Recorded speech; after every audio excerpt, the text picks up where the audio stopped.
Good evening, everyone. We'll call the September 19th meeting of the ASD School Board to order. It is 6:01 p.m.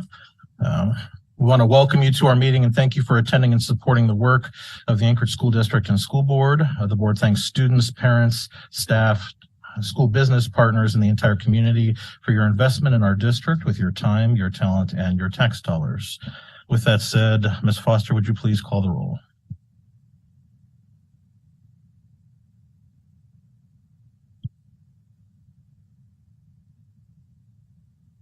President Bellamy. Present. Member Donnelly. Here. Member Higgins. Member Holloman. Here. Member Jacobs. Present. Member Lessons. Here. Member Wilson. Present. Student Representative Pack. Here.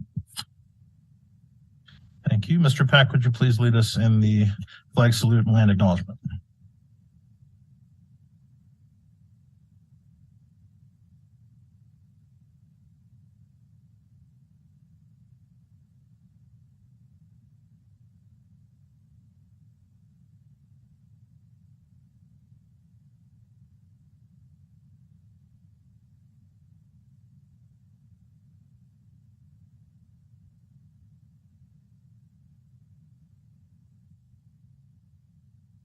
We acknowledge that we gather here today on the traditional lands of the Dena'ina people of the Upper Cook Inlet.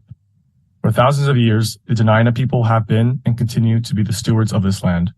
ASD is committed to diversity and inclusion, and it is with honor and respect that we recognize all Indigenous people who live and learn in our community.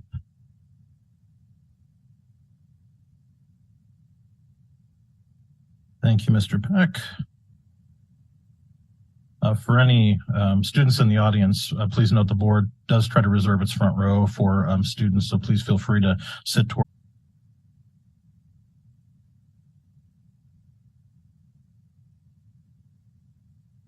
He's looking for a move to approve. Would accept a motion to approve the agenda. Yes, sir. Move to approve the agenda. Second. Made by Member Higgins, seconded by Member Lessons. Any objection? Hearing none, we have an agenda. Thank you, everyone. First up, B1, military report. We have a military report tonight, Ms. Foster. Okay. With that said, B2, student representative report. Mr. Peck. For Jacobs, if I may introduce Maggie Cawthron, our Student Advisory Board Vice President, and up to the front mic, and I will also be up there.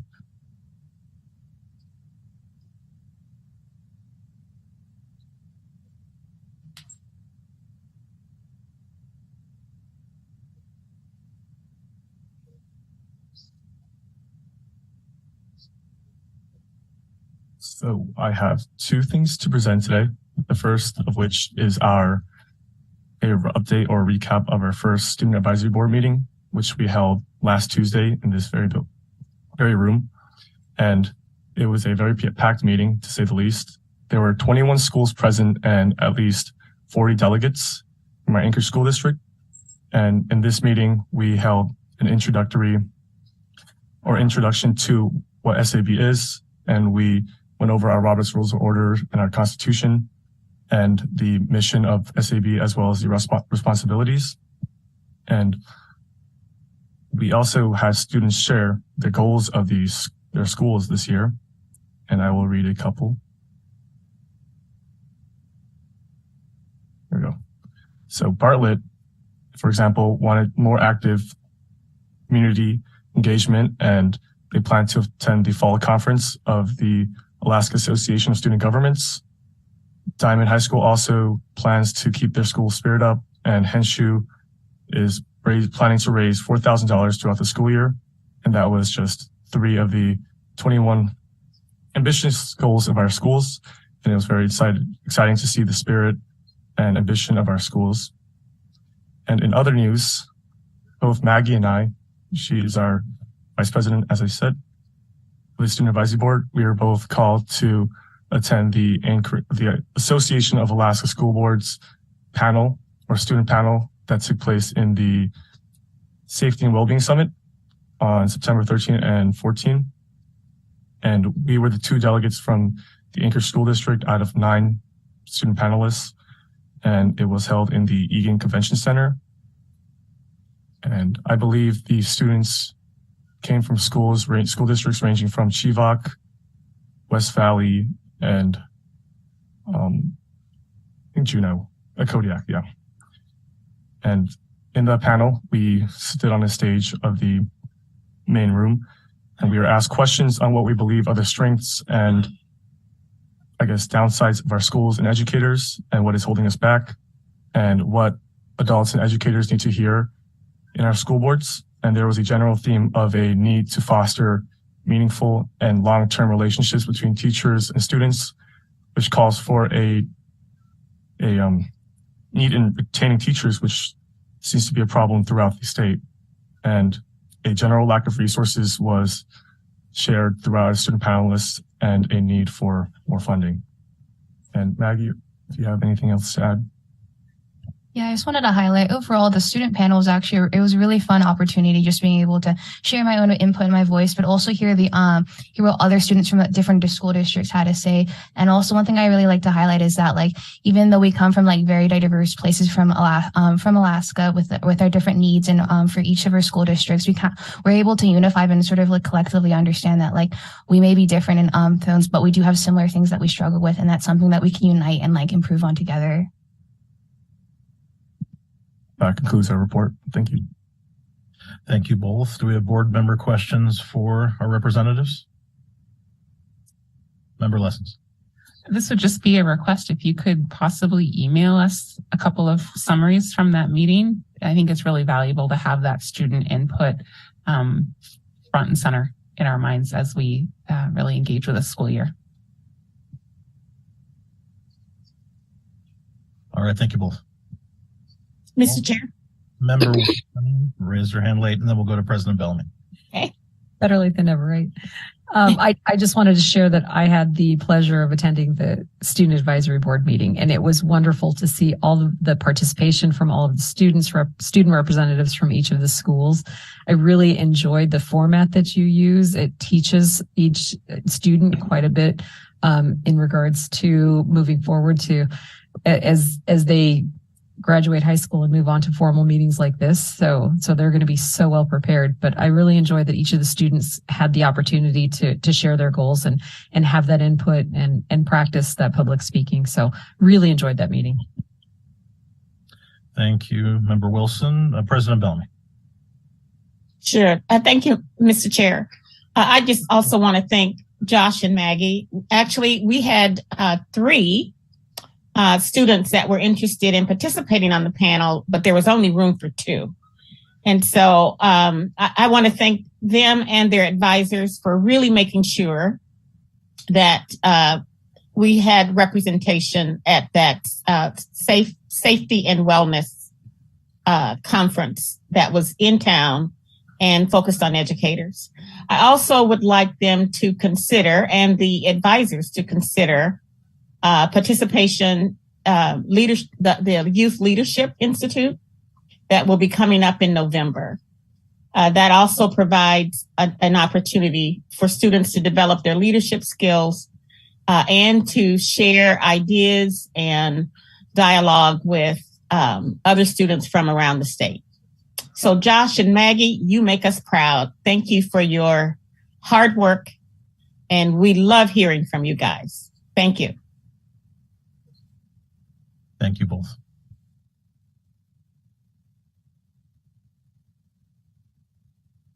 All right, we have no goal monitoring tonight, so we'll move on to item D, public comment.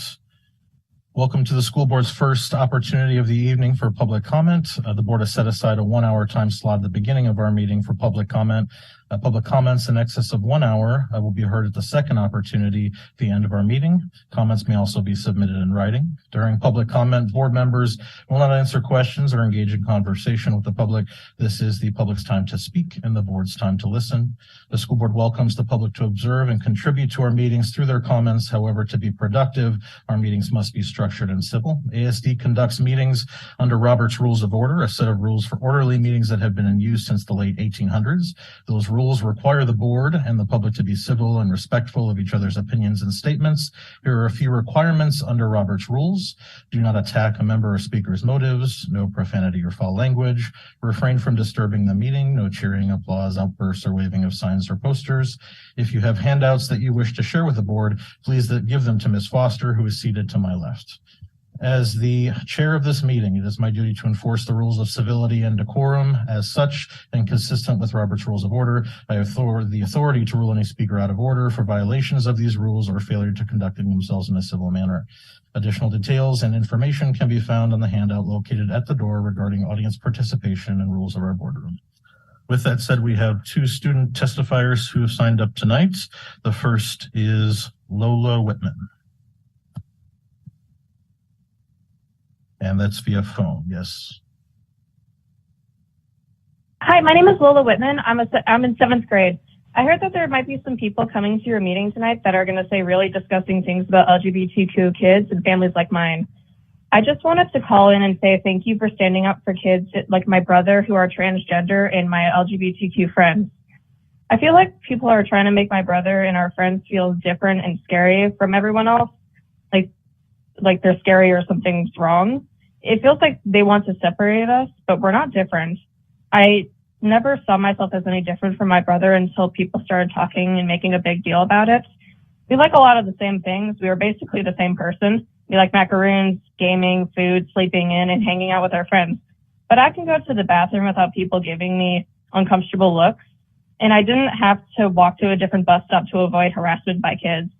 I could go to PE and hang outside with my friends and eat lunch with my friends. And I don't even have any people coming up to me and saying gross and horrible things. Yeah, this is hard. Trans kids aren't scary. Trans kids aren't scary. They don't want to try and turn anyone against their parents. They just want to go to school and have friends and play sports and not be harassed. All of the kids that like to tease and make fun of my brother are way too interested in his body and his identity. That's what's scary. And the adults should be the ones helping, not making anything worse. Thank you for your time. Thank you, Ms. Whitman. Our next student testifier is Charlie Banning in person.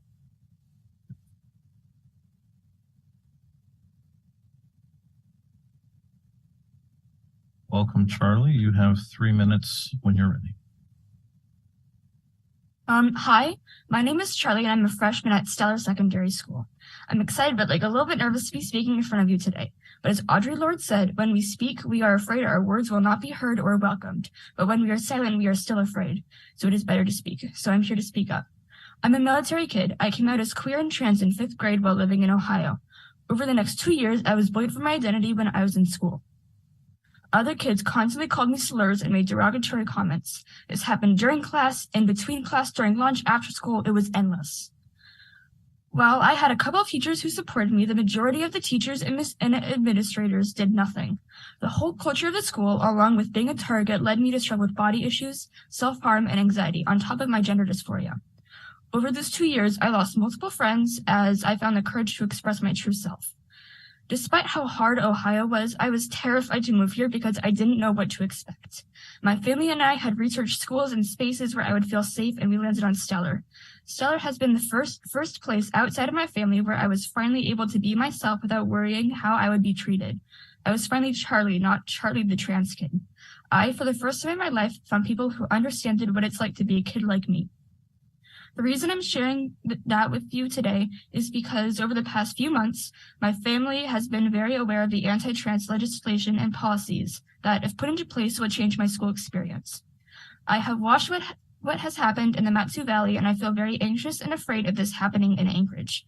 Feeling safe and affirmed at school has allowed me to feel free, more engaged with my classes, and able to focus on things outside of my trans identity. I hope that you will continue to stand up for kids like me. Everyone deserves to read books, play sports, use the restroom, and confide in trusted adults. Everyone deserves to feel safe, valued, and affirmed at school. Thank you for your time.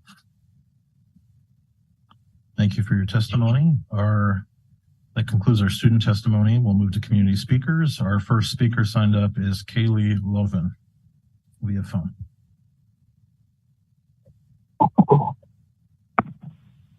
Haley, you have 3 Can everyone minutes. hear me? Yes, you have 3 minutes. Thank Please you. begin. So my name is Kaylee Laughlin, and my children are proud students at Eagle Academy Charter School, the academic powerhouse not only of our district, but also of our state. Eagles Academy's foundation is built upon a commitment to maintaining a smaller class sizes, ensuring that no class exceeds 26 students. Regrettably, this year's 5th grade math class consists of a staggering 33 students, a clear violation of our school's own bylaws. What's even more troubling is the division within this class. One group receives live instruction like the rest of the school, K through 5, while another group, consisting of advanced students, is relegated to watching pre-recorded COVID-era videos and working independently. This division disrupts the learning environment and deprives our advanced students of the teacher-student interaction they deserve. The root cause of this problem lies in the prioritization of middle school electives over the needs of our elementary students. Eagle Academy recently expanded their school to move 6th grade to 8th grade this past year without the space accommodating all of our students. It begs the question, why are middle school electives being given precedence over core educational requirements within the elementary school? Why is the quality of education compromised for a group of dedicated and advanced 5th grade students? I must emphasize that myself and a large group of families have brought this issue to the attention of the school's principal and the academic policy board. It is perplexing to see the academic policy board focus on trivial matters while fundamental disparities persist, ignoring their own bylaws. Today, I implore you, members of the school board, to be champions for all students who rightfully deserve equitable educational opportunities. I urge you to take immediate action. 1, conduct a thorough review of these practices and bylaw violations. 2, rectify these issues promptly by addressing staff hiring, classroom assignments, and priorities within the school. 3, allocate the necessary resources to ensure Eagle Academy Charter School maintains a tradition of academic excellence and dominance. Active in collaborative efforts within the academic policy board and the families of affected students to urgently find a solution. Our children's future should never be compromised due to an oversight in providing the quality education they undeniably deserve. We look to you to ensure that Eagle Academy remains a beacon of educational excellence, not just in our district, but in our state. I appreciate your time and your commitment to our children's future and your pivotal role in creating a just and equitable educational environment. Thank you. Thank you for your testimony. Our next speaker is Jim Minery.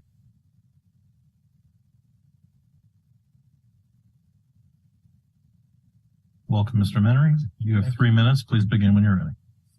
Hi, my name is Jim Minery. I'm the president of a group called Alaska Family Council. We're a public policy organization that represents Alaskans, thousands of Alaskans across the state. I went to Lake Otis Elementary School, I went to Wendler Junior High, and graduated from East Anchorage High School in 1983. Lived here my entire life. We're here today basically, including lots of people that are in the room right now, to ask the Anchorage School Board to consider a policy that's being adopted across the country. I'll read it to you quickly. The rights of parents, guardians of district students include, but are not limited to, the following: to be notified within 3 school days when their child requests to be identified as a gender other than the child's biological sex or gender, request to use a name that differs from their legal name other than a commonly recognized nickname, or to use pronouns that do not align with a child's biological sex or gender, request access to sex-segregated school programs and activities or bathrooms or changing facilities that do not align with the child's biological sex or gender. Notification shall be made by the classroom teacher, counselor, or site administrator. Such notification shall only be delayed up to 48 hours to fulfill mandated reporter requirements when a staff member, in conjunction with the site administrator, determines based on credible evidence that such notification may result in substantial jeopardy to the child's safety. That last sentence is really important because the way we've progressed, quote unquote, in our culture today is if the parents do not proactively affirm that child's transition to another sex, supposed transition, then that's considered abuse. In fact, many of you may know that there are 2 states that we know of now, Washington and California, that will actually report parents to the equivalent of OCS as abusing that child if they are not fully supportive and affirming of that child's transition. And so, of course, that is what many schools, I believe, including the Anchorage School District, are doing now in holding information from parents. We're here to say enough is enough. The reality is, I just interviewed someone today on my podcast, a group called Gays Against Grooming. It's only members of the LGBT community. So if you happen to try to tell yourselves that this is a conservative versus a progressive thing, it's not. It's a parental rights issue. Fundamentally, you don't have the right to keep information separate from parents. Of course, if there's some kind of a danger in the home, no one would want that child to have to be, subject to that. This is not about that. This is whether or not schools have the right to keep information separate from parents. Usually what we've seen in three different, I guess I'm out of time here. Thank you for your time. I appreciate it. We're going to be relentless, and the people are awake. Thank you. Thank you for your testimony. Our next speaker is Timothy Barker.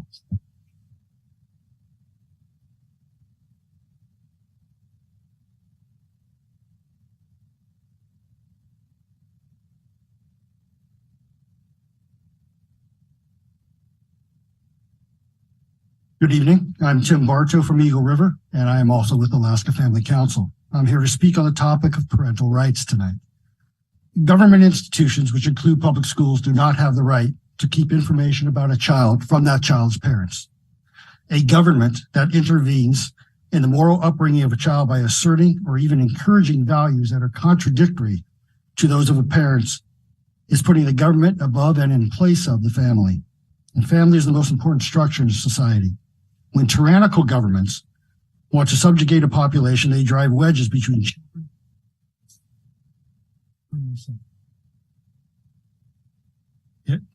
Am I on? Okay. Sorry about that. In the Soviet Union and Nazi Germany, children were encouraged to report family members, including their parents, if those family members' beliefs were not in line with Marxist or fascist ideologies. There's a very telling scene in a movie called The Killing Fields, which shows the brutal oppression of Cambodian citizens by the communist Khmer Rouge. The scene takes place in a re-education camp, and a young girl is called up to a blackboard, and on the blackboard is a drawing of stick figures, a father, a mother, 3 children holding hands. The child knows what she is supposed to do. She puts an X through the parents, through the mother and father, and she erases the line, the holding hands of the mother and the daughters. And the symbolism is obvious. State and party ideology have authority over the family. Now, these are extreme examples of governments exercising their authority over families, but the basic principle is the same. These governments want, above all else, to have universal, unquestioned allegiance to the ideologies, and the key is in indoctrinating youth. These totalitarian governments were convinced they knew what was best for the greater good, and they, not the parents, not the families, would be the enforcers of morality for the collective. And this is what is happening when school districts exclude parents from knowing what is going on with their children. It's a gross usurpation of parental rights. Children belong to their families, not school districts or teachers. Parents in a free society make the rules and set the moral standards for their families. It is certainly not the job of schools to impose sexual morals on students, and it is never proper for public schools to keep important information about a student's mental or emotional health from parents. It is fully understandable to have a confidential conversation with a child when there's obvious reason to believe that physical or even sexual abuse is occurring in the home. But the fear that a parent might not agree with the child's decision to identify as a member of the opposite sex is not a valid reason. It is not abuse for parents to expect their sons to act like boys or their daughters to act like girls, and it's no business of a teacher, school, counselor, administrator, superintendent, or board to act as if it is. Thank you. Thank you for your testimony. Our next speaker is Judy Elledge.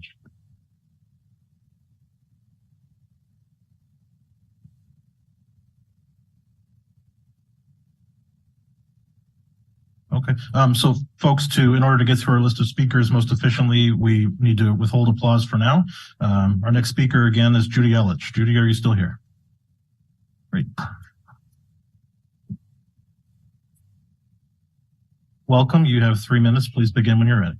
Thank you, Mr. President and board members, for this opportunity to testify tonight on what parental rights means to me, and I hope to you also. Most of you are familiar with the terms DEI, which of course is the acronym for Diverse, Equity, and Inclusion. My definitions might somewhat differ from yours, but in respect for all parents, I hope you will consider my testimony when deciding on policy that affects the children in our schools. As a former school teacher and principal, as is President Bellamy, I assure you until recently, educators understood the importance of parental rights, and tonight I will discuss those rights using that same DEI model. The first word is diversity. I'm sure that we can all agree diversity is much more than the color of one's skin.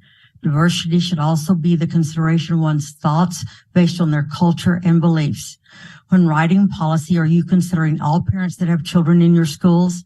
Many of us here tonight do not believe your diversity scope has been as inclusive as it should be, but rather narrow in scope. And who defines that diversity? A parent, an activist group, or an elected official? Our diversity is who we are as people.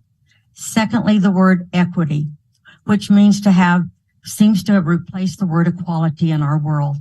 This concerns me greatly because I see equity as it is used today as a very racist word itself. As a classroom teacher of many years, I strive to treat every student that walked into my classroom equally. My expectations were the same for all. Equity means the minute I saw a child of color, low socioeconomic background, or different walk into my classroom, I would somehow see them not as capable as the others and immediately lower my expectations. What would be more bigoted than to think that? Of course, I did everything in my power to ensure every student reached their potential and felt safe. And never did I make excuses or lower expectations because of who they were or where they came from. Finally is the word inclusive. It seems to be everywhere today, but in efforts to be inclusive to one group, have we not been inclusive of others? Are we inclusive and respectful of all our diverse thoughts, beliefs, and cultures? Who are we to say what those beliefs and thoughts should be? Who decides my beliefs and those of the children of my children? How do you decide they are wrong? Is this not the number one responsibility of parents? As many of you are aware, myself and others who have stood up for our diverse values and beliefs have been labeled some very unkind words. So I leave you with these thoughts, these questions tonight. What makes your definition of parental rights correct? And those. Thank you for your testimony, Ms. Elledge. Our next speaker is Gregory Balcom. I can finish my sentence. That would be polite. Thank you. You can provide your full comments to Ms. Foster if you'd like.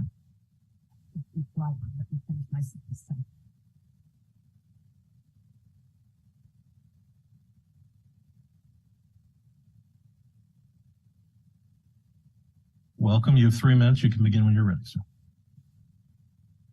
I hope you're doing well.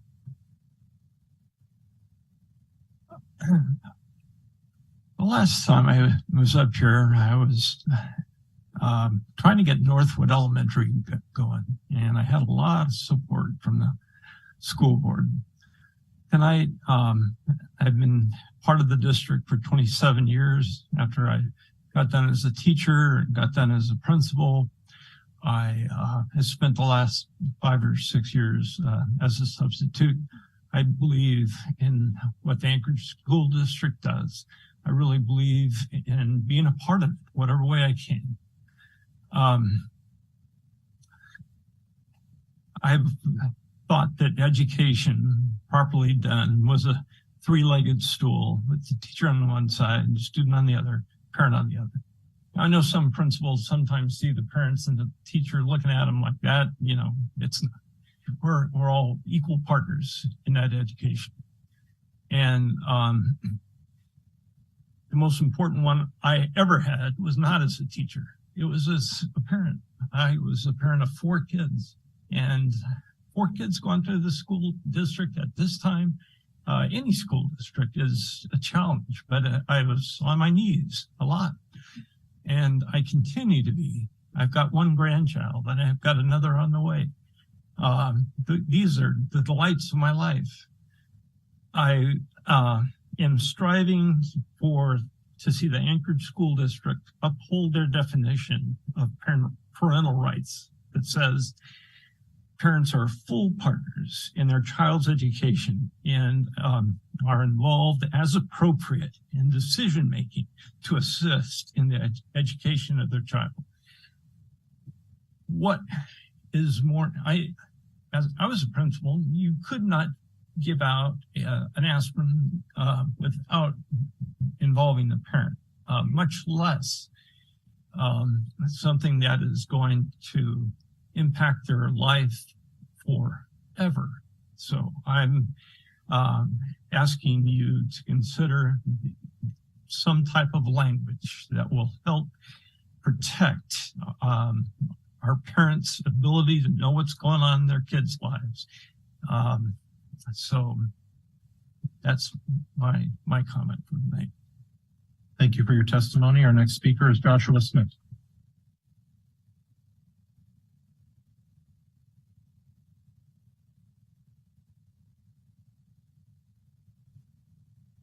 Okay, Joshua Smith.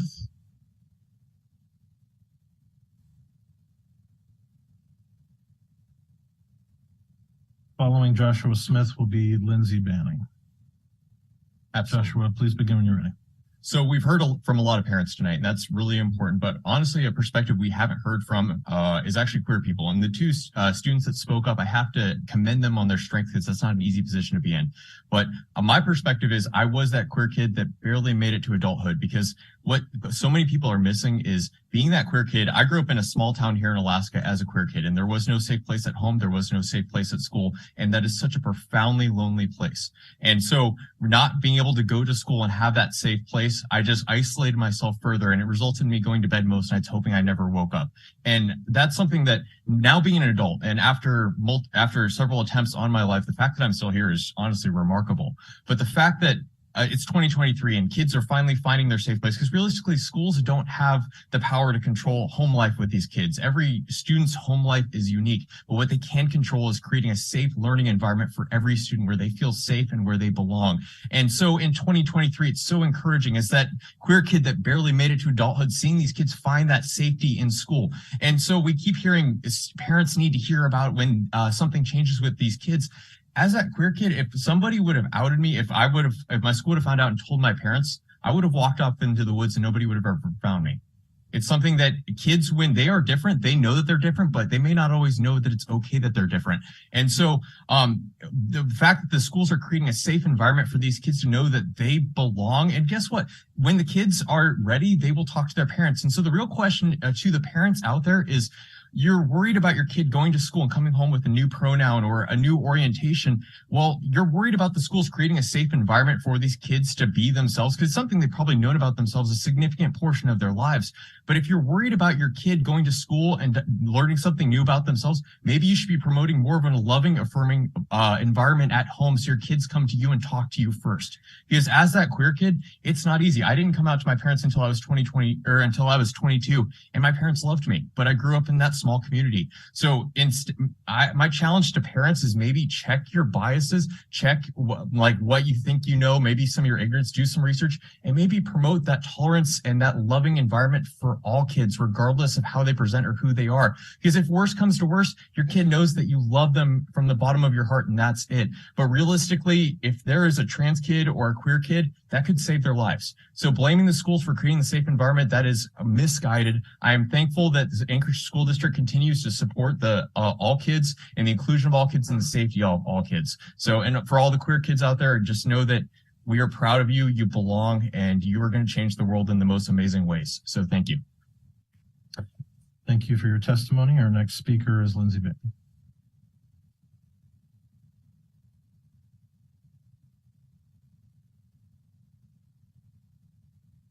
After Ms. Banning will be Daniel LeBlanc. Lindsay, you can begin when you're ready. You have 3 minutes. Thanks. Good evening. Thank you for allowing us to speak tonight. My name is Dr. Lindsay Banning. I'm part of an active duty military family and a licensed clinical psychologist. I'm the parent of 2 kids, one of whom is trans and you heard from tonight. Both of my kids are students in Anchorage Public Schools. Before I begin, I want to just acknowledge how hard it is to be a parent of a trans kid sitting here and listening to other people question the decisions that we make. to my LGBTQ peers, and especially my trans kid and friends and family, I see you, I hear you, and we're going to keep fighting for you. I'm here today to gently remind the board that Alaskan families like mine, particularly those of us with trans kids, need your continued support. In 2023, there have already been 568 anti-trans bills introduced across 49 states, including Alaska. These bills are designed to prevent trans folks from receiving basic health care, education, legal recognition, and just simply the right to exist. These are dark times for families like mine. Every day brings another attack on our kids' human rights and dignity. As parents, we watch politicians and community members chip away at our child's right to access health care, be called by their pronouns, use the bathroom that aligns with their gender, play sports, read books. And when we show up to fight for their rights, we're forced to drink from a fire hose of vitriol spewed by folks who use slurs and misinformation to debate the very existence of my child. Meanwhile, my kid just wants to go to school, hang out with their friends, use the bathroom, the basics. It feels both endless and hopeless. And yet, I've seen how one supportive ally, one encouraging coach, one safe classroom can dramatically shift the moment, the week, the year for my kid. I've watched my child walk into a new school in a new state as a military brat and be utterly transformed from an anxious, heavily guarded shell of a person to an expansive, confident, engaged leader because of one affirming teacher. I've watched my child move from being a victim of bullying to advocating for their peers because of the tone set in their school by one affirming principal. I've watched my child shift from a place of fear, isolation, and exclusion to one of pride, wonder, and joy because of one beautifully written, affirming queer novel. All of this matters, all of it. The bathrooms, the schools, the sports, the teachers, the books, the policies, the tone. It all matters, particularly to kids like mine. Every student in the Anchorage School District deserves to grow and thrive, and it's crucial we actively work to create environments that allow all kids, trans kids included, to feel safe, supported, seen, and celebrated. Thank you for working diligently to ensure this happens. Thank you for your testimony. Our next speaker is Daniel LeBlanc, followed by Kim Minery. Welcome. You have 3 minutes. Please begin when you're ready. Thank you, Mr. President and board. It's a tough job you guys got. Appreciate it. My little girl just started kindergarten. It was with great joy that the other day she read her first sentence to me. That's exciting to me. What's exciting to me is school, education. And I appreciate the Anchorage School District. I was born in Anchorage, went to Clark, Romick, and West. And what concerns me is that parents have the right to be informed. I don't want to beat up people. I don't want to, condemn people. I don't want to belittle people. And I don't. People have the right to choice, right to choose what they want. And that's what I'm desiring as a parent, just the right to know what's happening to my little girl. She's precious, very active in her education, very active in her development. And I just would appreciate if the Anchorage School Board, let the parents know what's happening, not hiding stuff from us. There are kids. I've been invested. I remember the first time she ran over to me like a 2-year-old and she grabbed my food. That was something totally different to me. I thought about it. You know what? She gets the best that I have. Gets the best food I have. She gets the best time I have. As a parent, I'm concerned and I love her.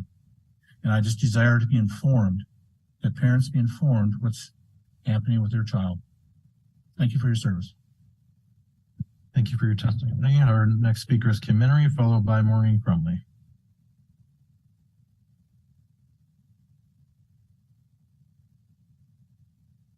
Not seeing Kim Minery, Maureen Crumley, our next speaker, followed by Kathy Burgoyne.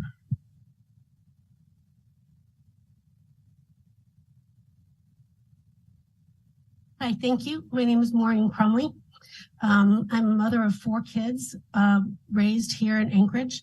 They went to Huffman, Golden View, and South. I was very happy to see Greg Balco here. He was significant. We moved up here from Northern Virginia in the middle of the year, and a difficult transition. And his teaching techniques and being in his classroom really helped my son, who was in the 5th grade at that time, really not only get a good education, but be exposed to a math lesson plan that helped him. And I thought was absolutely, when I found out about it, I was really pleased. So it was a great experience coming in the middle of the year, experiencing that in the Anchorage school.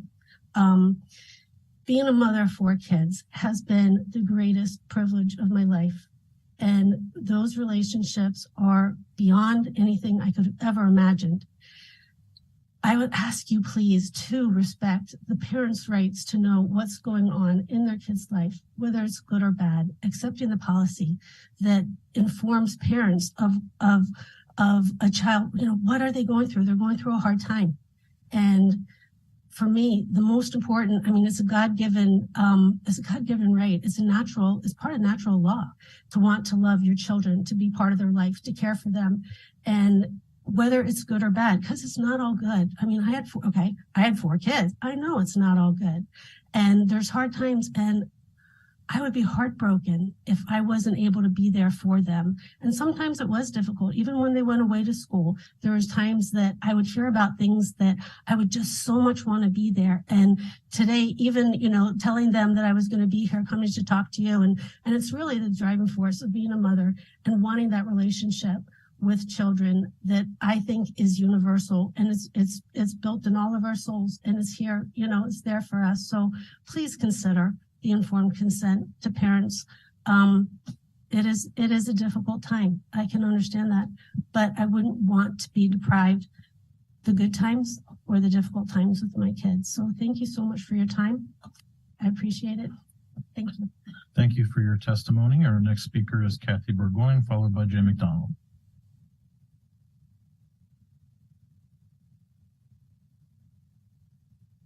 You have 3 minutes. Please begin when you're ready. Okay, I'm Kathy Burgoyne. I was born here in Anchorage. I have 3 children. They're all adults. The youngest turned 18 last month. I am here to support parent rights, and I agree with prior testimony from Jim Minery and Greg Balco. 25 years ago, kids were taught to not trust people who want to keep secrets from parents. Now, in some school districts, parents are the bad guys and information is being withheld.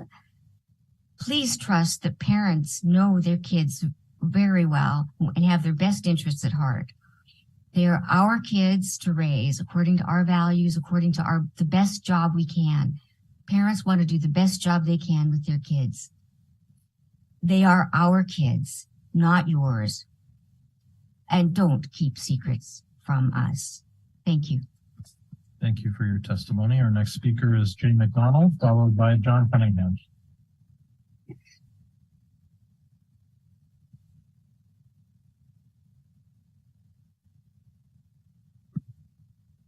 You have 3 minutes. You can begin when you're ready. Good evening. My name is Jay McDonald, and I'm from the unceded American land known as Anchorage. I'm here tonight to put you on notice.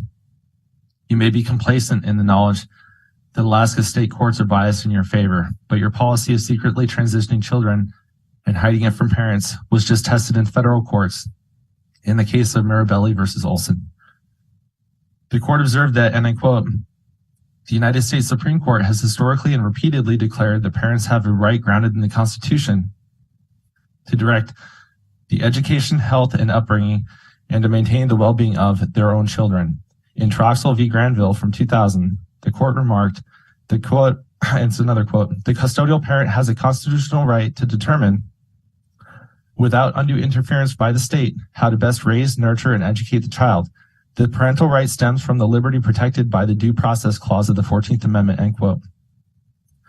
The court went on to conclude that the school's policy is a trifecta of harm, and this is a quote, "It harms the child who needs parental guidance and possibly mental health intervention to determine if the incongruence is organic or whether it is the result of bullying, peer pressure, or a fleeting impulse. It harms the parents by depriving them of a long recognized 14th Amendment right to care, guide, and make healthcare decisions for their children.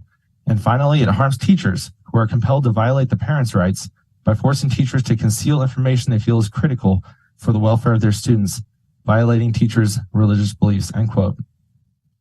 The school district that fought your fight was found responsible for 850 billable hours at a rate of $1,200 for a total of $1,020,000. Make no mistake, my friends, there are many eyes at law firms that are hungry for easy money. These eyes are turning towards you. They see what you're doing, and all the casework has already been done for them. What you're doing is unconstitutional. You're violating your oath of office. You're betraying the trust of parents, and you're causing a great harm to the children in your care, and you're running on borrowed time. Thank you. Thank you for your testimony. Our next speaker is John Cunningham, followed by Linda Berg. Mr. Cunningham.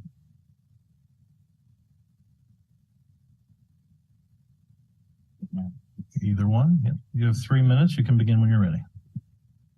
Hi, my name is John Cunningham. Sorry I'm late. I had to walk up here. Hey, Pat. Hey, so I noticed a couple of folks call in and testify, and they've mentioned that they're part of the LGBTQ community as kids, and they were able to go through this process with the support of their parents, their educators, and the administrators around them. So this is a bridge between two cultures. So what we're supposing now, what this body may be supposing, as I understand it, is one group is going to get the parents are on board, the administrators are on board, the educators are on board with this changing culture the student is engaging in. That's not everybody's culture, right? There are hundreds of different languages spoken in the school district, several thousand different variations of culture. Some of that culture is religious in nature. Some of it is secular, but all of it belongs to the parent. The parent and the family dictate the culture of that family unit. If the child is being diverted, then the parent should be known, that should be made known to the parent. The same way it was for these students that came up here and testified that they are part of this community. Those parents got that, they got that luxury. They got that courtesy. We are now presupposing that parents that do not buy into that culture, that are not part of, do not want a part of that heritage, that want their own culture, we're now presupposing that they're not allowed to have this information right up front. They're guilty until, they're guilty before they're even given a chance to work with their kids, work with the administrators. You don't know what you're going to hear to the guy who left and would be here, 20-something years old. You finally came out to your parents, and it turns out they loved you all the time. What a sad thing to figure out when you're 20. I get it. It's rough. This is complicated. This involves humans. But at the end of the day, the humans that you need to be looking out for right now are the parents. The parents are the leaders of the family unit. It's a no-brainer. So instead of simply presupposing that the parents do not deserve this information up front, it would probably be wise for this body to instead understand that the parents need that information right away.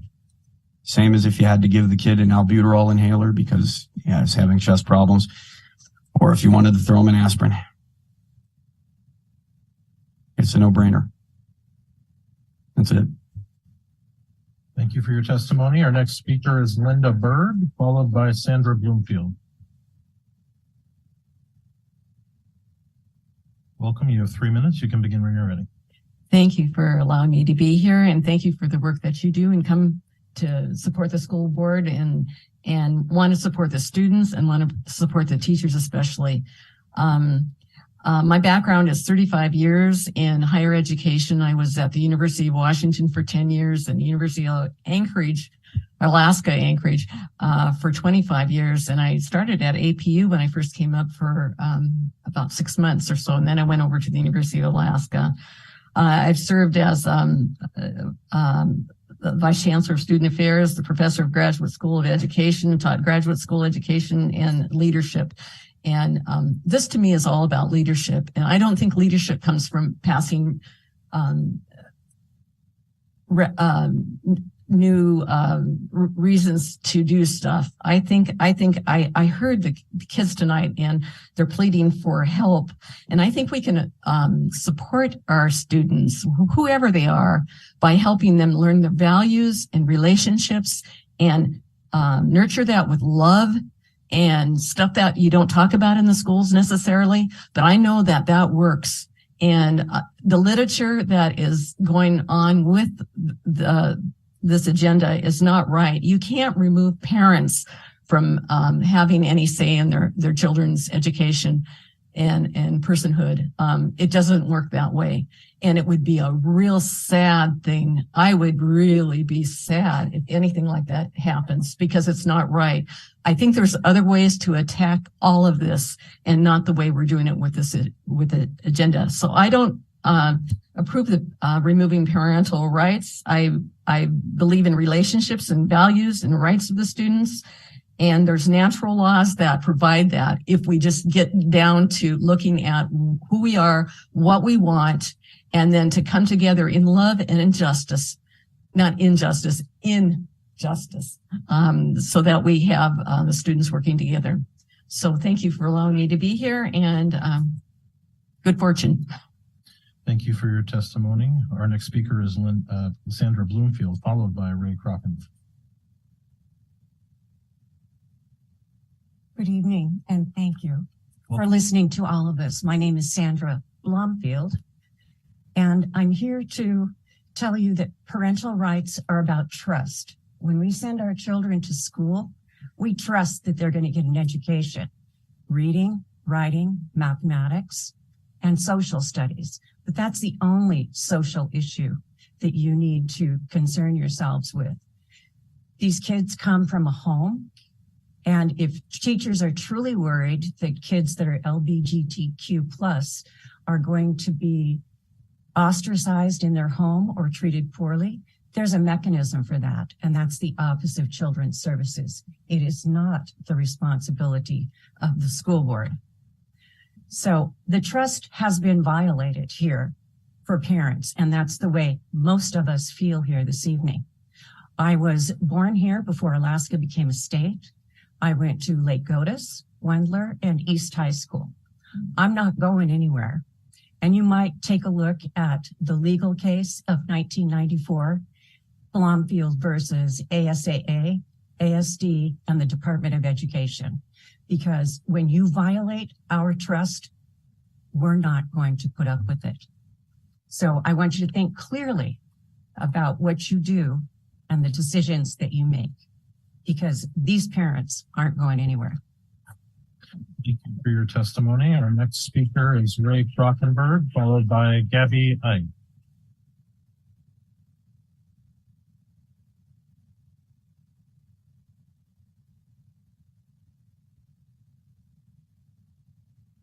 Good evening. Welcome. You have 3 minutes. Please begin when you're ready. My name is Ron Krukenberg, as you got the message, and I'm a longtime resident of Alaska, Fairbanks, Anchorage, mostly Anchorage. I've got 3 boys, love them all. I got a beautiful wife from a different country. It doesn't really matter. I know what diversification is. I'm hoping that you guys remember what diversification is. And I'm hoping that you guys remember what's going on here. We have concerned parents because we are concerned. I'm awake. I want to give my kids hugs. I want to give them the God's hands that he gave me to bring people in. But it's also knowing that I can push away with it too when you're not doing the right thing. And I feel like I need to push on you guys right now. You need to make the right, clear decision about our children. An old joke, you know, if you don't have parents, you won't ever have any kids. And I don't know if that's really a good joke, because without parents, there are no children. That's where we are on the pecking order, on top. We are the parents. We care what you guys do. You've been doing a good job for a lot of years in the past. I don't know so well about the last few. It's been terrible the last few. And I want to let you know that I'm awake. I don't need to say too much. I don't really have a plan of what I need to do. I just have my values and my core beliefs. In God we trust. Thank you. Thank you for your testimony. Our next speaker is Gabby Ide, followed by Marie Rivera.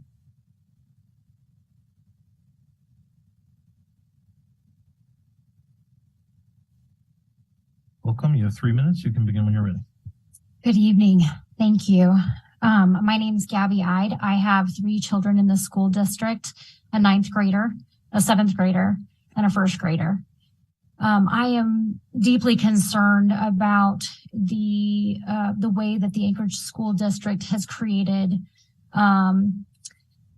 inside of policy and outside of policy, separating children from their parents. And so I'm here today to address some of the concerns of people, not just sitting here on the school district board, but also children who fear for safety about those who may not agree with their life choices. I think every child should feel safe, should feel loved, should have a safe place to go at all times. I don't believe that includes comfort. And so sometimes we have to have difficult and uncomfortable conversations in order to do what's best for our children. And as a parent, I do that on a very regular basis. And I do that with love. I do that with clarity. I do that with curiosity. And I do that with a plan, and I do that with my community. I'm asking the school board to do the same thing. You have a community, a very, very healthy community of parents who want the best for their children. They cannot provide that if they don't have information that comes to the school before it comes to us. I grew up in this town I grew up in the school district. I graduated from Service High School, and I can tell you my mother and father were very loving. They were divorced when I was young, and they were both very loving parents. And I definitely didn't go to them first. And I am so grateful for the teachers who stepped in on my behalf to create an environment where my parents understood what was going on with me so that we could have good conversations, so that I could get clear direction from my loving parents, whom as a child, I didn't trust at the time. And I can tell you, raising a teenager now, that my son doesn't always trust me because he hasn't learned everything there is to know about trust. He doesn't have the same life experiences that we do as adults. And as adults in these children's lives, we need to bring information that the school district may get to before we do to the parents. Because we're with them day in and day out. We spend infinitely number of hours more with them than the school does. We know them, we love them, we care for them, and we deserve to know what's going on with them. Thank you. Thank you for your testimony. Our next speaker is Mary Rivera, followed by Teresa Wasser.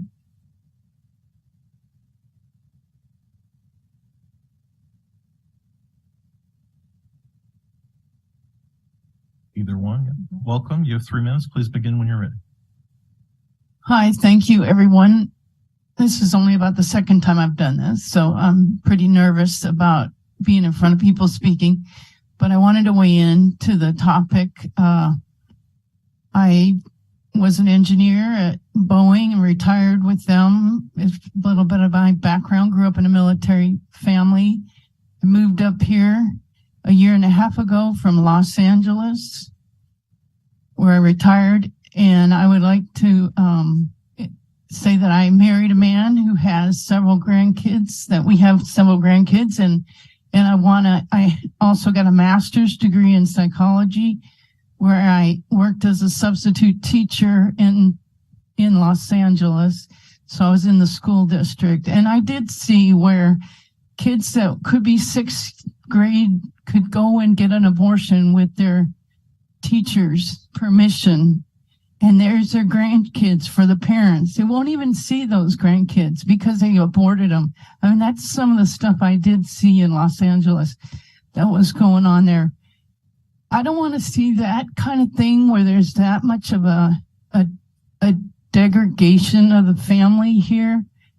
As a master's degree person in psychology and family child counseling, the family unit is the fundamental of our society, and we really need to keep that intact. And that's what I have to say about it.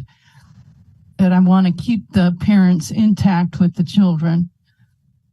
Thank you. Thank you for your testimony. Our next speaker is Teresa Wasser, followed by Dustin Darden.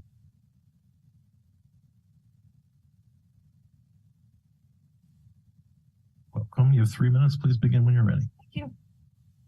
Hi, my name is Teresa Wager. My husband and I have 2 children who went through the Anchorage School District. One of them graduated in 2017, the other in 2020 from East High School.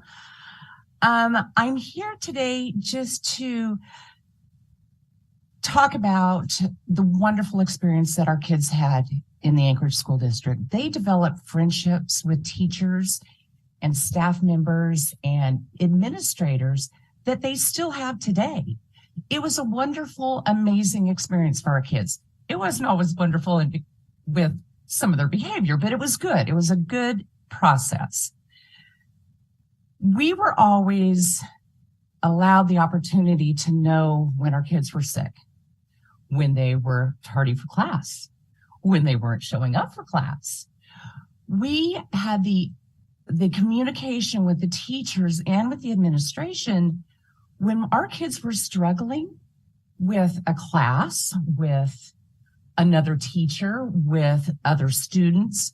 We were always informed about that. We were kept abreast of what was going on in their lives at school.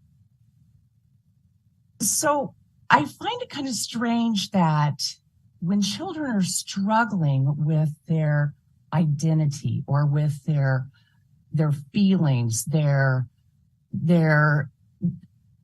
feeling different, that the schools, the teachers, the administrators, the nurses wouldn't want to involve the parents in those conversations. The home is the foundation for a child. I know not all homes are great. Believe me, my husband taught in this school district for many years. There's a lot of diversity and a lot of anger and abuses that go on. But to keep that from overpowering, we as parents need to know. I don't know if it's our right to know necessarily, but we need to know so that we can provide what we need to for our children and our families. Kind of a sidebar here real quick. Our daughter was unfortunately exposed to a student who was a male in the locker room in middle school, and it devastated her. She was fearful. It was awful. And it's not like we want to diss on people who have different feelings about who they are and what they're aspiring to, but it shouldn't be at the expense of the other children that are there also. Thank you. Thank you for your testimony. Our next speaker is Dustin Darden, followed by Ryan Maxwell.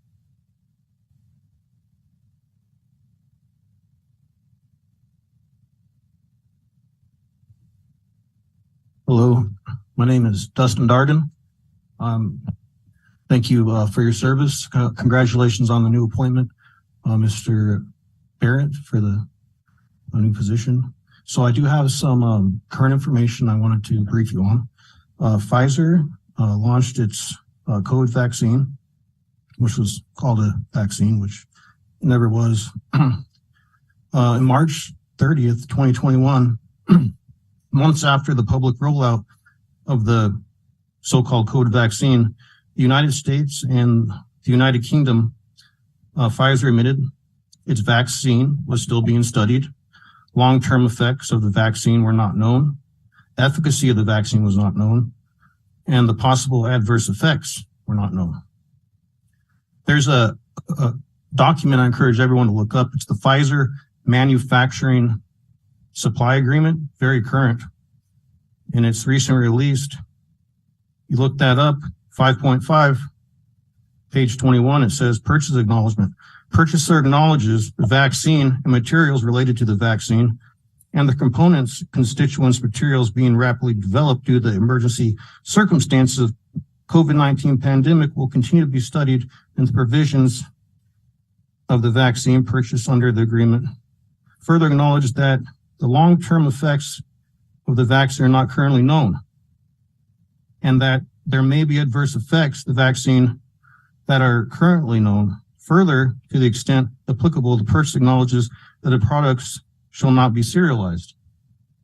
Now, earlier in time, you may recall that Mr. Carl Jacobs and others were served a cease and desist of the administration of the biological weapons, which you're marking as a vaccine.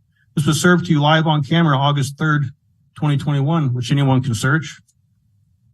Carrying on, you were then issued a private person arrest form live on camera with the case number 21-29176 in the furtherance of your conspirative activities.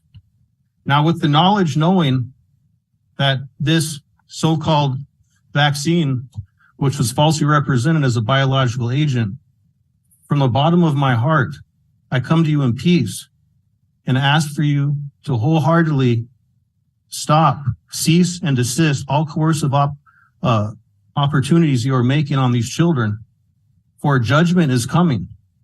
Like Mr. Forrest was saying earlier, I've been hanging out in the federal courts and the state courts, and I'm coming for you.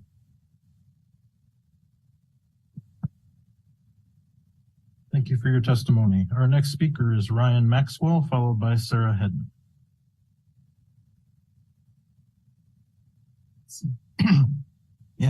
Thank you for the time to speak.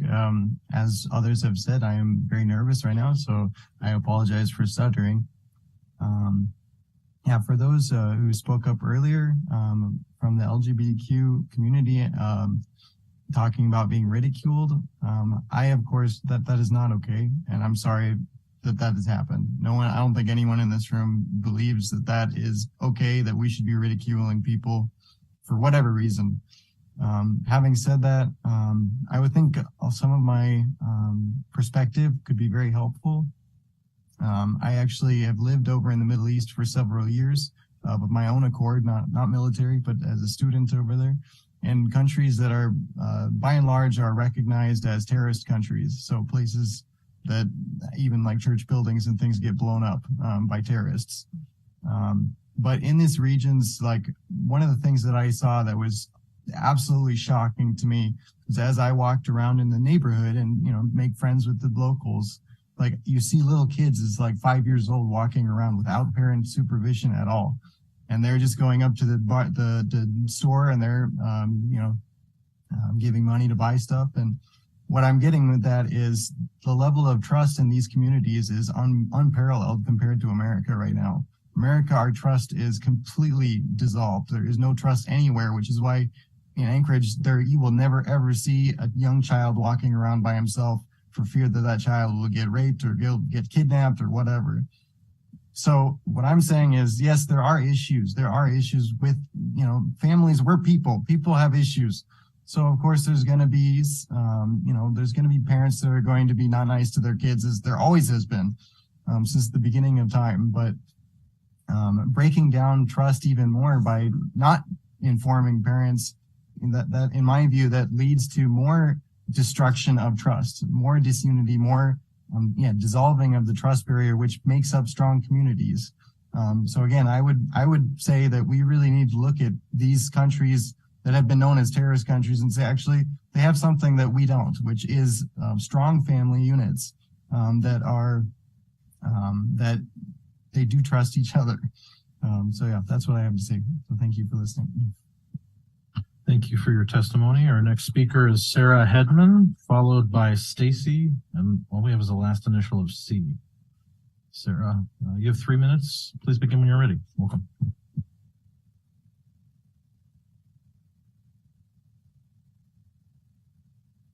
Thank you for this 3 minutes for me. Good evening, ladies and gentlemen. I hope my voice is okay and my English that you will understand. If I turn my original language for these 3 minutes, I don't think everybody will understand. So my question was, first of all, I'm Asian American. I original from Hong Kong and I moved here. It's been 18 years so far. Let me ask you guys a question. What is KISS? I am also a independent childcare provider myself. I believe God create only 2 gender, man and male. I mean, man is male, right? Female is woman. I think that is all simple. I don't know what to organize my speaking right now. I'm kind of nervous, but I do not back down for what I stand. I'm supporting parents' right that do not support the LGBTQIA. So it's long alphabet for me. And it's hard to understand what is exactly lesbian, gay, and whatever the rest of those terms for me. But I have 1 minute left, and this 3 minutes is cherished for me to speak to all you guys as a grown-up adult in this room. I don't want you guys confuse the little kids. I don't have children my own, but doesn't mean I don't like children and I don't love them. I cherish them all as individual boys and girls. I don't want they get confused by the adult misleading them. You are not who they are. And I understand the struggle if they have a transgender kids that they want to survive in this society. But the point is, I am also a taxpayer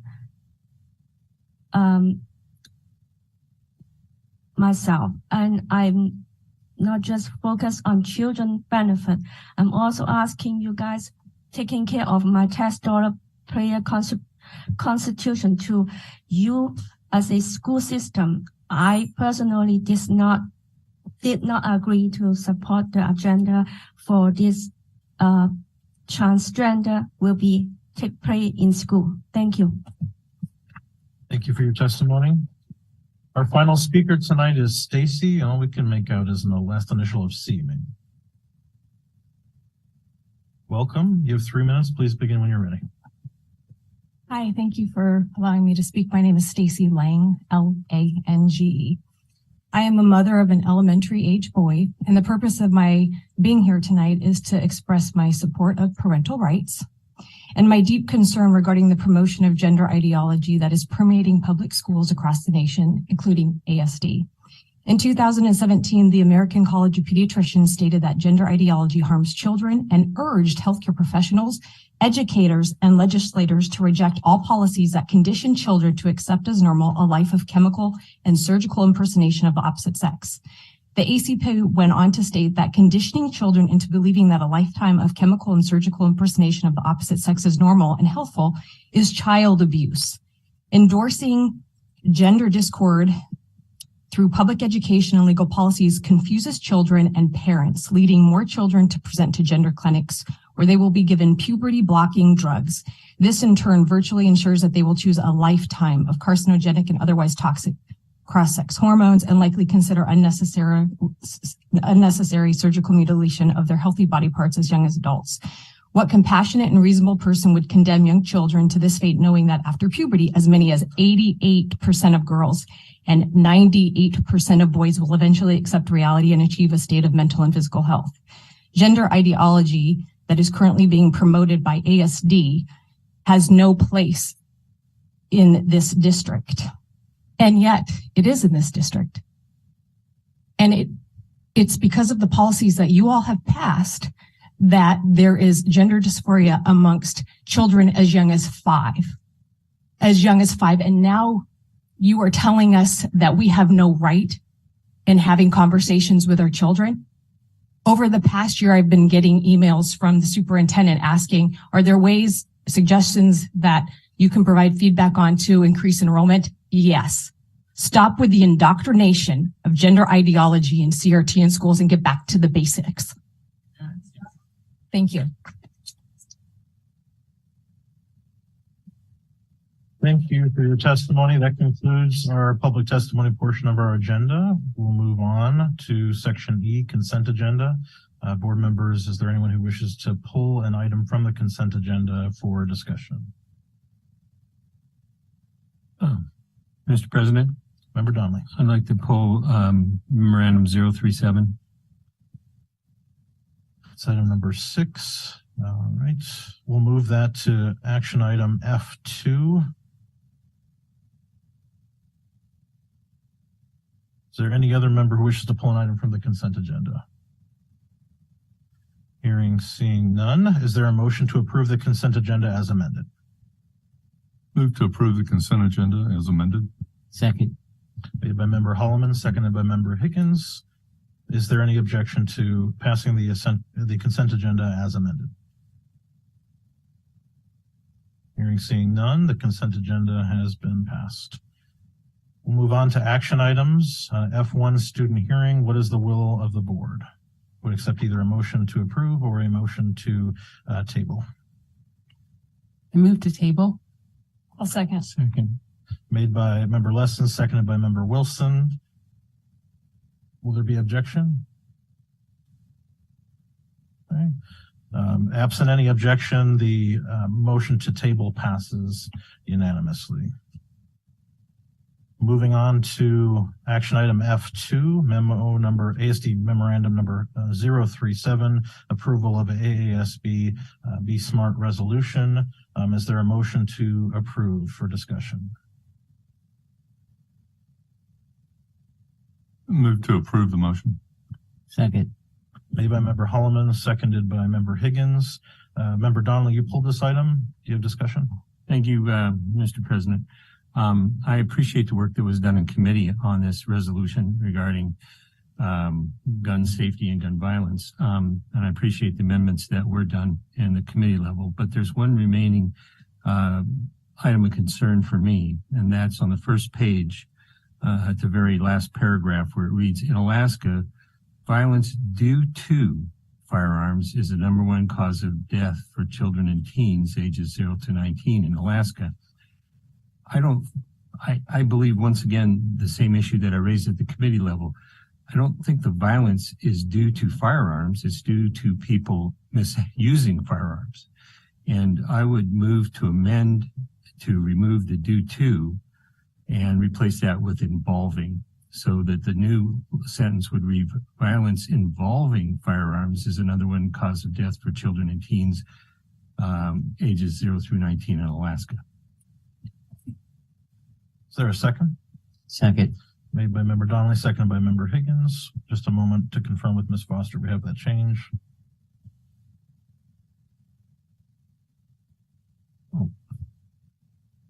Okay. Well, yes. Remove the words due to and replace with involving. To read, violence involving firearms is the #1 cause of death for children and teens, etc.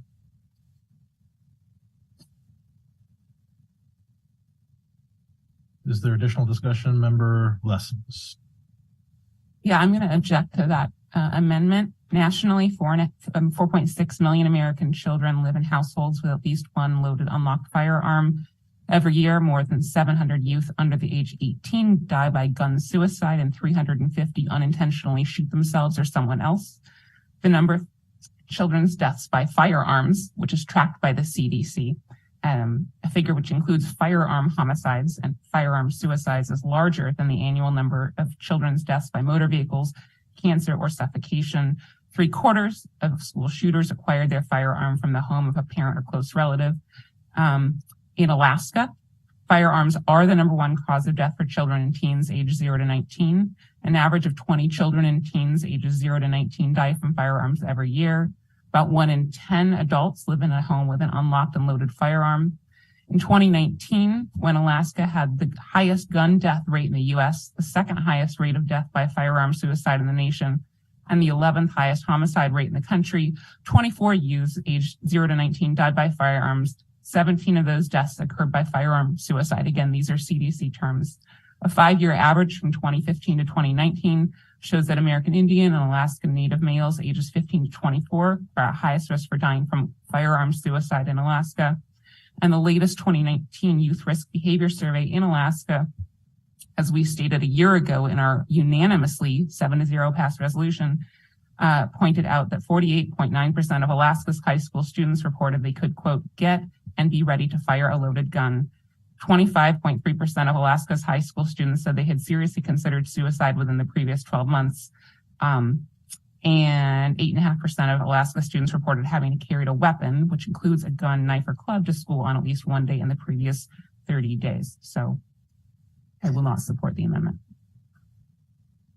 Thank you, Member Lessons. Just an inquiry for Member Donnelly and then potentially President Bellamy. This amendment appears to be in line with the minor changes that occurred in committee. Could one or both of you speak to that? Thank you. Mr. President, I think it is consistent with the changes that were made in committee. I think that it's simply inaccurate the way it reads now. It may be true that some of the firearms deaths for children and teens were related to improper access to firearms. It may be true that they were all probably related to improper use of firearms, but the violence was not due to the firearms. The violence was due to the people who misused them or the improper availability of the firearms. Every firearm is not a culpable cause of its misuse. It's just inaccurate. I think it's not even good grammar. I mean, it's not accurate, the statement. But I do think that violence involving firearms is very, very concerning and is the #1 death for children and teens in Alaska. And I think the resolution should accurately reflect that. Thank you, Member Donnelly. We'll go to President Bellamy, then Member Higgins. Thank you. First of all, the resolution, the AASB resolution is recommends that the AASB board really, develop a partnership with Be Smart. And so, any data, any additional data would be a part of that partnership. So the rationale, as I explained in committee, is there to give more information, not to give opinions about the information. I totally concur with Member Lessons' statistics. And if you look on our website, you will find that her research is consistent with our resolution that we unanimously approved.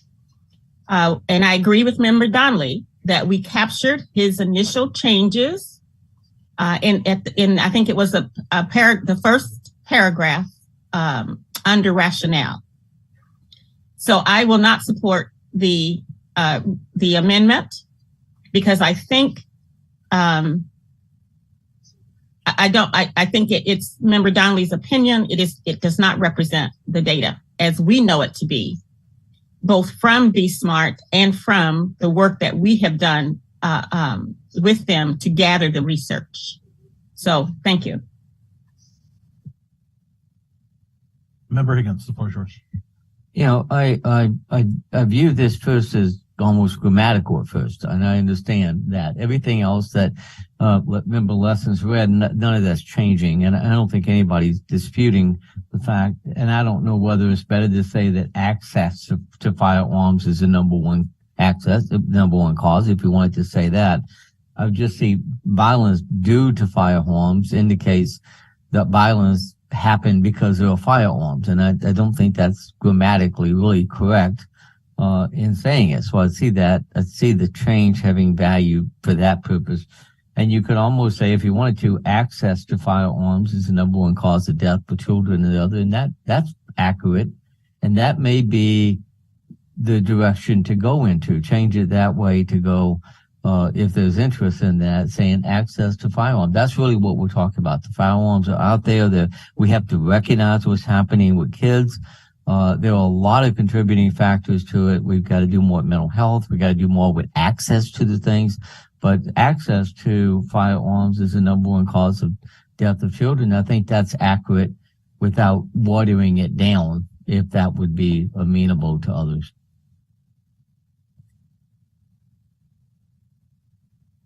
Member Holloman.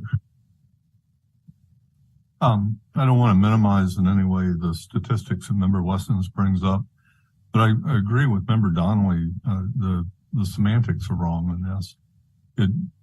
It's not that the presence of a firearm casts some magical spell. It is the behavior of people that have access to a firearm, but that access in and of itself, again, isn't the cause of behaviors. I think involving makes it very clear. It makes it clear to me, and I hope clear to other people, that they have to be handled carefully and they have to be handled with the respect of the damage they can do.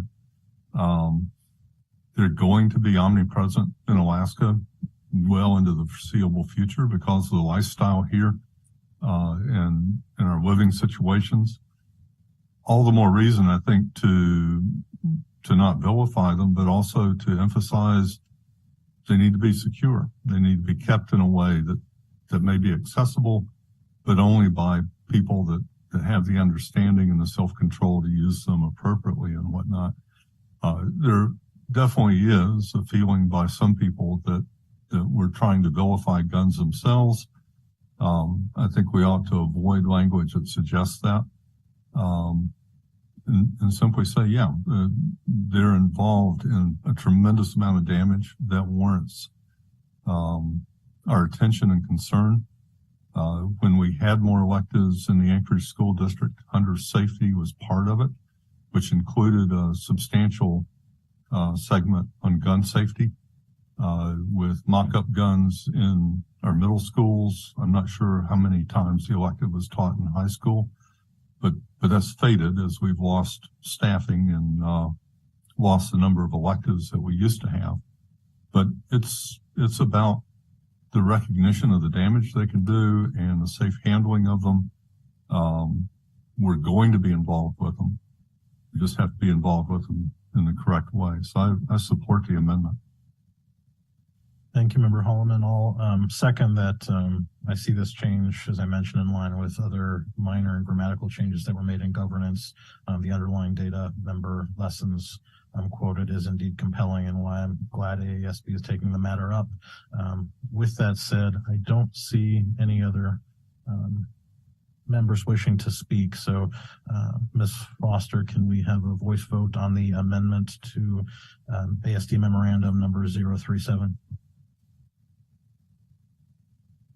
Member Higgins? Yes. Member Holloman? Yes. Member Lessons? No. Member Wilson? Yes. Member Jacobs? Yes. Member Donnelly? Yes. President Bellamy? No.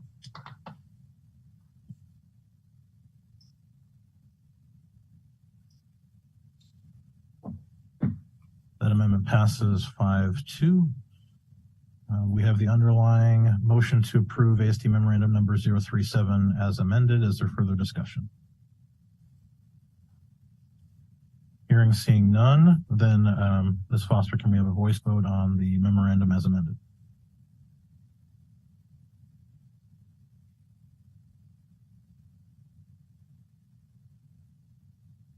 You were right. Oh, don't forget the student vote.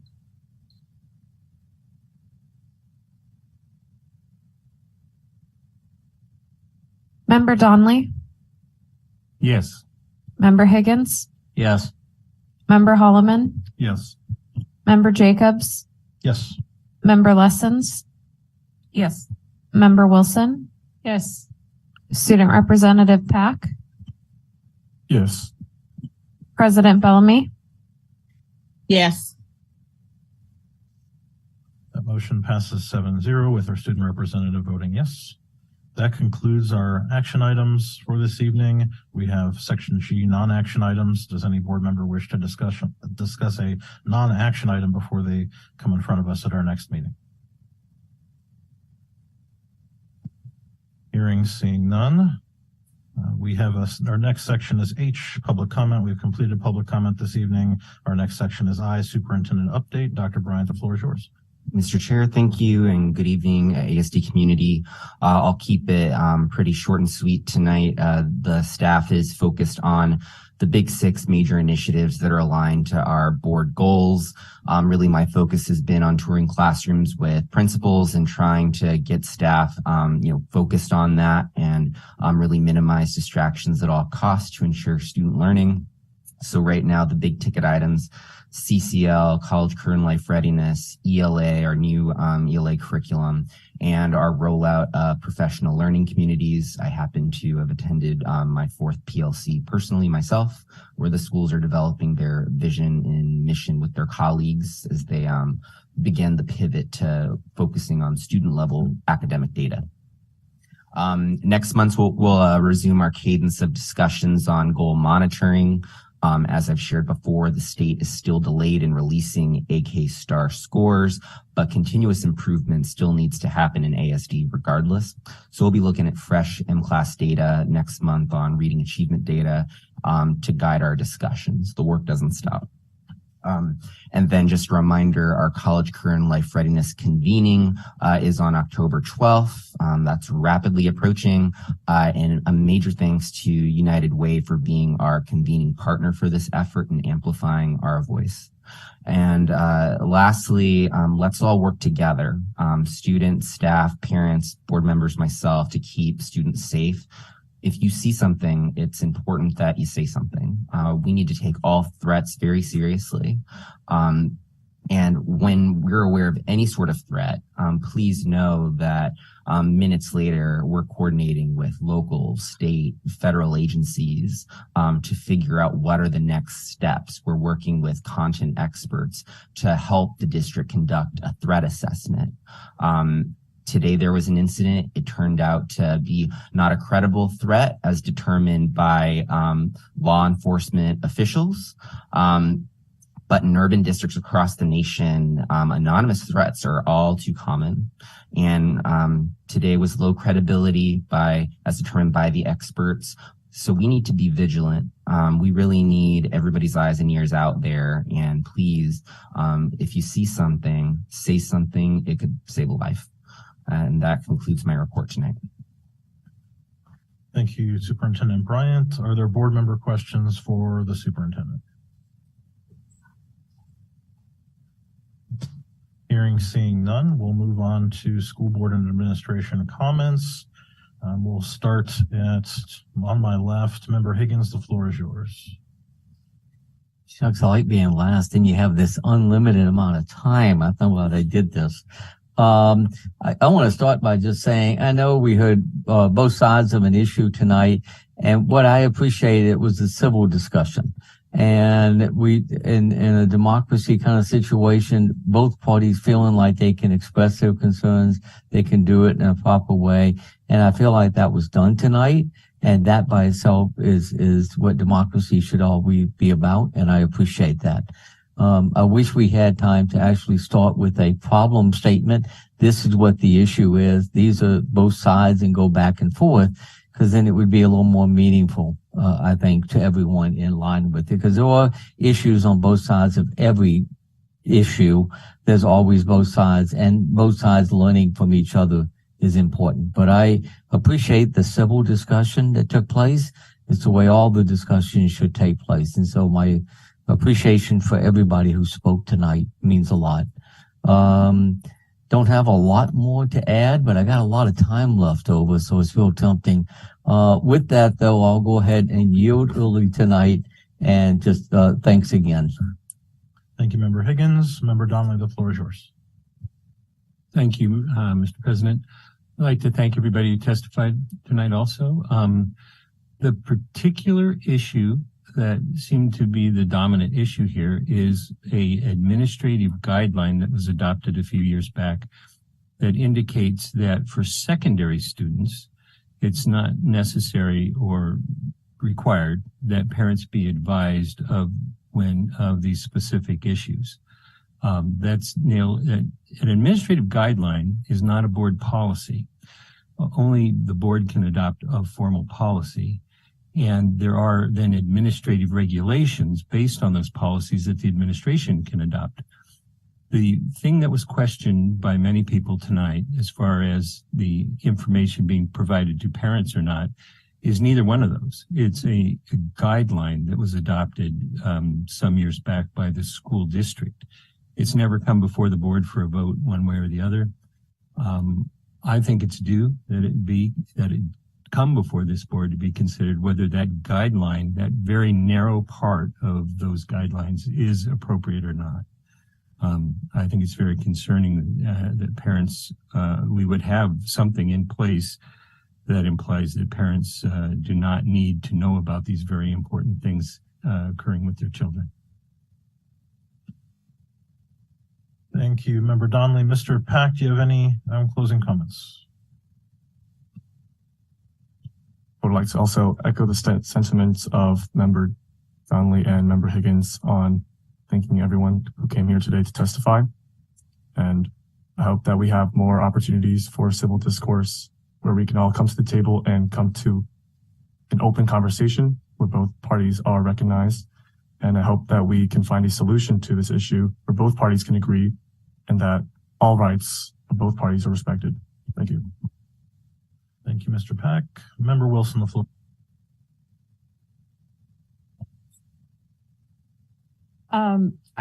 I just want to say again that I really enjoyed the student advisory board meeting. You guys did a phenomenal job. So kudos to President Pack and all of the other board members that are involved in that, as well as our staff that helps with that. So teachers are amazing too. Also looking forward to the CCL convening. The college career life readiness work is near and dear to me. So I'm really excited about that. And we have, if you aren't signed up to receive ASD communications, please check out our website and sign up for Blackboard, ASD Connect, and more. Speaking of communications, we've launched our attendance campaign this week, and you may have seen one of the messages on TV. You will see more throughout the school year. Also launched the new reading communications. Check out the videos on social media. You will be seeing and hearing more about these topics, plus more about PBIS,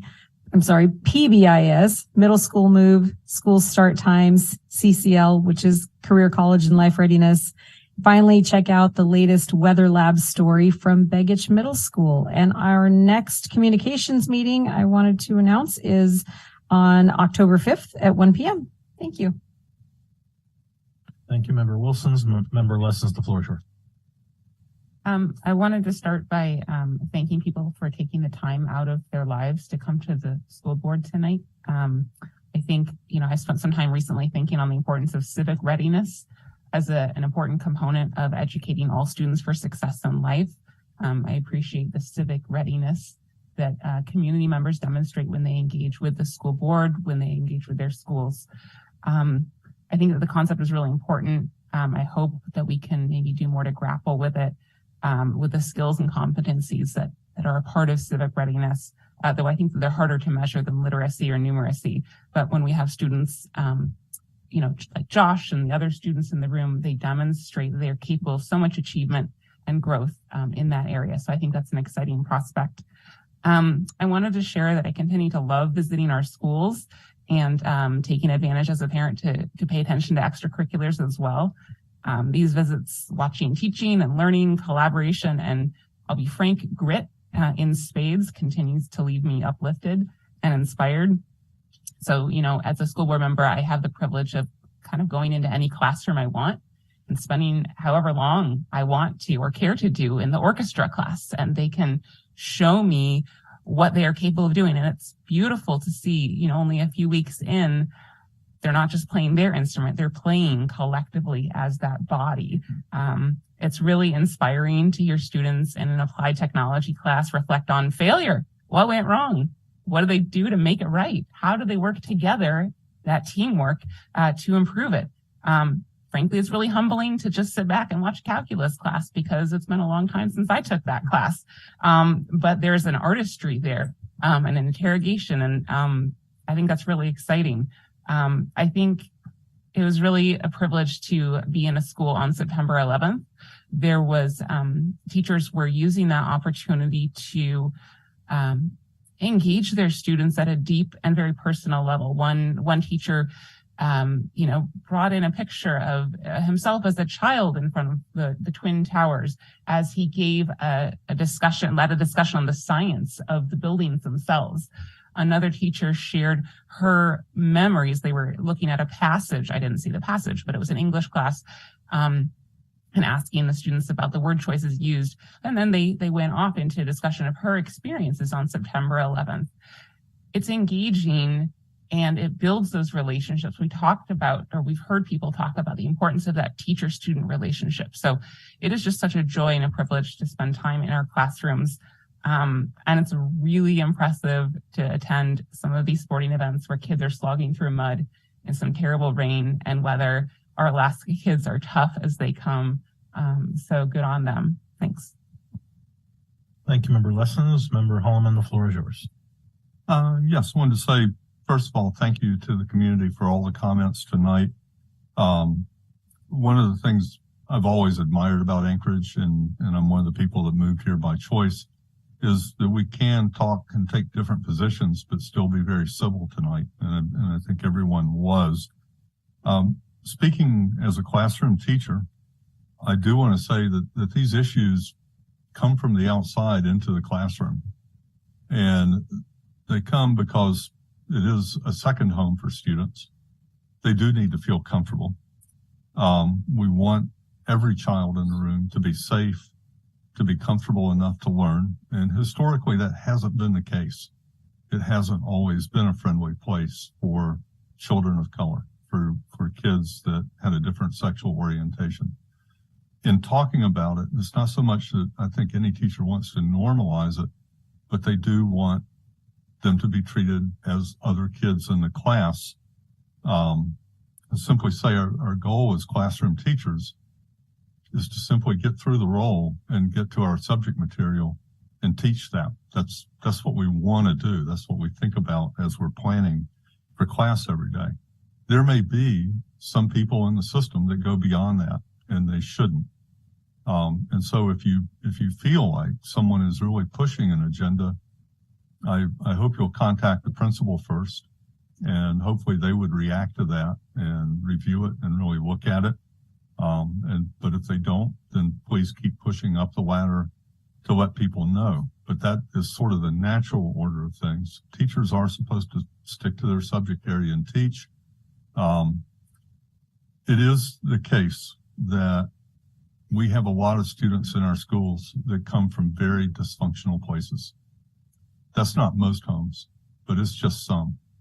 And I'll say, from working with students and also having friends on the police department that actually spend a fair amount of time in homes that you probably don't want to visit in Anchorage, there are some incredibly bizarre lifestyles that children are coming out of. And home is not safe.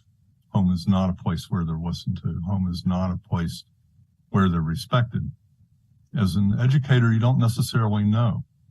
And the regulations that Member Donnelly cited encourage contacting parents at the elementary level. At secondary, it makes it a little more of a judgment call. And first, it indicates that parents should be consulted, but the kids can request confidentiality. And as a teacher, you don't necessarily know what the reaction would be.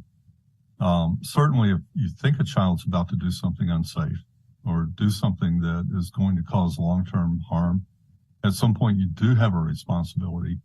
I think teachers have a responsibility to contact parents.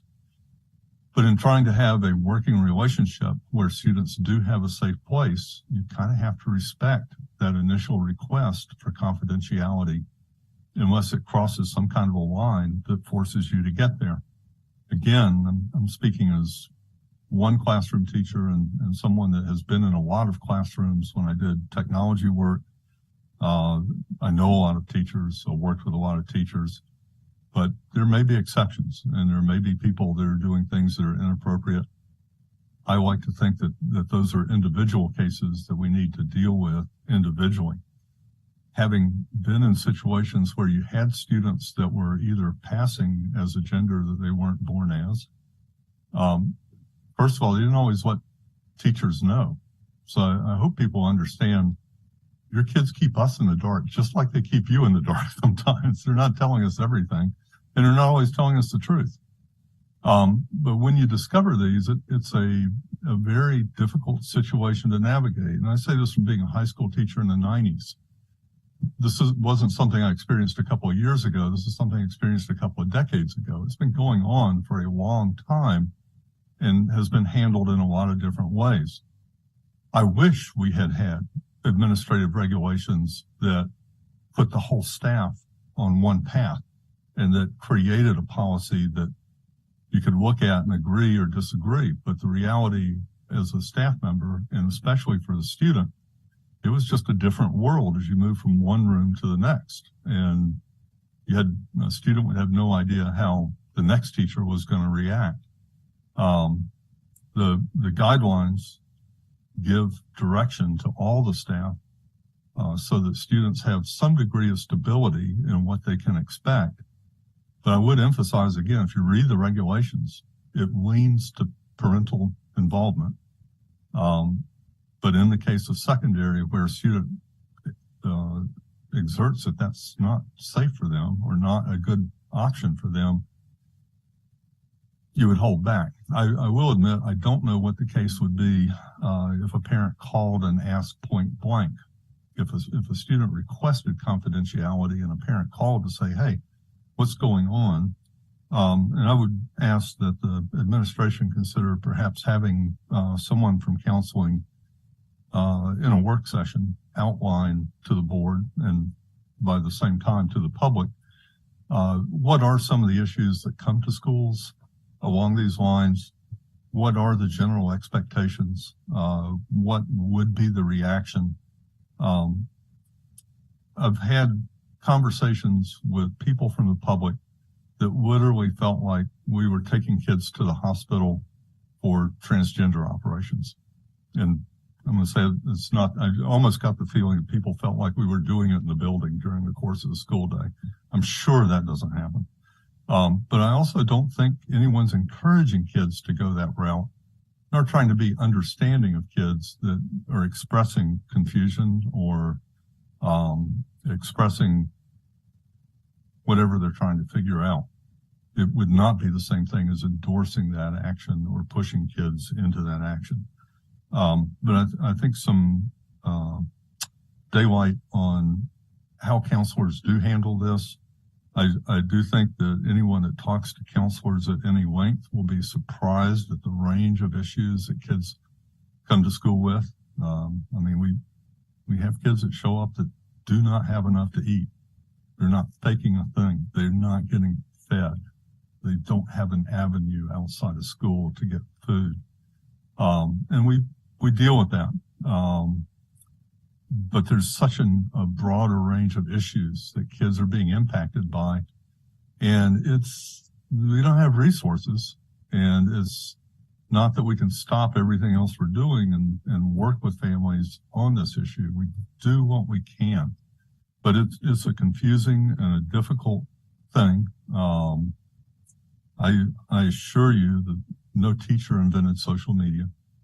If teachers did not invent the idea of cell phones in schools or unlimited access to the internet and different things like that. We're simply trying to deal with it also. and to be able to, we have to have some level of trust by your students that they can talk to us with some level of confidentiality, not complete by any means, but some level. So I hope people understand the position that we're in. People that feel like we're advocating a path for students that is dangerous, I hope you'll investigate that. And if you know it's happening, I hope you will let someone know. If someone is really encouraging students to feel uncomfortable with the way they feel, or to pursue a dramatic action, that needs to be told. It needs to be addressed. And if you don't, I hope you will stop and wonder if it really is, in fact, the truth, and investigate that. Because I do think there are people that wish to cast a lot of doubt on public education. They make up some rather fantastic stories. I won't for a moment claim that public education is perfect. There are some bad stories out there, and we need to fix those things when they happen. But if there's a whole lot of static of things that aren't actually happening, it makes everybody's job tougher in trying to do that. So I do hope people will pursue the truth, pursue solid examples of evidence. We would expect the superintendent to take action on that, and make it a place where, we want kids to feel safe. We want parents to feel safe dropping their kids at school. Granted, it's the general population. It's not an exclusive thing. We can't enforce a lot of rules. Your kids are out in the world in that way. And that leads to difficult situations. But I was in the classroom for a lot of years. This was not what we wanted to be dealing with. We absolutely wanted to be dealing with our subject matter and advancing how much kids knew and understood about the world. I don't think the policy, the regulations rather, that we have in place are actually doing what a lot of people feel that they're doing. And I think if our counselors talk about that a little bit, it might shed some light for everybody on the situations we face at school with kids that have nowhere else to turn at times. So again, I really do appreciate everybody's testimony tonight. I know it's heartfelt and it's done out of a sense of concern. And we'll keep trying to go forward in a way that all of Anchorage can find acceptable. Thank you. Thank you, Member Holloman. I'll echo support and appreciation for those who came out to testify on a weekday evening. It's always appreciated. And I also appreciate the members of this board continually focusing on improving student outcomes and supporting students, our parents, and our educators. With that said, President Bellamy has no closing comments. Dr. Bryant, any closing comments? No further comments. Thank you, Mr. Chair. With that said, that concludes our business tonight. I would accept a motion to adjourn. Move to adjourn. Second. Made in second, no objection. We are adjourned. Thank you, everyone.